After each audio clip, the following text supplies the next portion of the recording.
नमस्कार, नवीन व्हिडिओमध्ये आपल्या सगळ्यांचं स्वागत आहे। आज मी अशा एका ठिकाणी उभा आहे। ते ठिकाण आहे hotel Vaishnavi garden Ralegan city.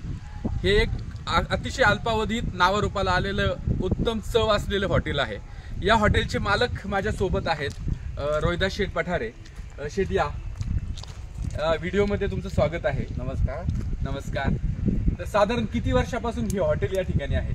साधारण या हॉटेलची सुरुवात 2012 रोजी मी सुरुवात केली होती। आज या व्यवसायाला जवळजवळ 12 वर्ष पूर्ण झाले। 12 वर्षापासून हे हॉटेल या ठिकाणी सेवेत आहे। राळेगण सिटी सारख्या ग्रामीण भागात तुम्ही या व्यवसायाला सुरुवात केली।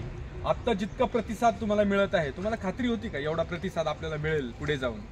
असं वाटत नव्हतं, पण मी व्यवसाय चालू केला आणि सगळ्यात प्रॉब्लेम असतो कुकचा।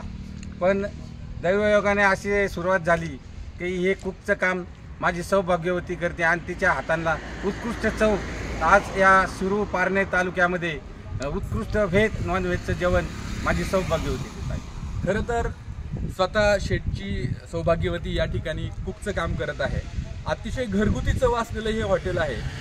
शेठ, मला अजून तुम्हाला असं एक विचारायचं आहे की साधारण कोणकोणत्या परिसरातून या ठिकाणी लोक जेवायला येतात? पार शिरूर तालुक्यातील रांजणगाव MIDCतून कंपनीचे जे वर्कर आहे ते वर्करसुद्धा खास मासे खाण्यासाठी हॉटेल वैष्णवीला भेट देत आहे। खरं तर नॉनव्हेजसाठी हे हॉटेल अतिशय प्रसिद्ध आहे। नॉनव्हेजमध्ये साधारण आपल्याकडे काय काय मेनू मिळतात? नॉनव्हेजसाठी आमच्याकडे चिकन, मच्छी आणि अंडी। पण आम्ही शक्यतो आमच्याकडे बनवण्यासाठी विशेष करून मासे शिरूर पारनेर या ठिकाणाहून खास खवय्ये खाण्यासाठी येत आहेत। धन्यवाद शेठ, तुम्ही सुद्धा या हॉटेलला नक्की भेट द्या। इथल्या चवीचा तुम्ही आस्वाद नक्की घ्या। एकदा याल, तुम्ही येतच राहाल याची मी तुम्हाला 100% खात्री देतो। व्हिडिओ सोबत राहिल्याबद्दल धन्यवाद।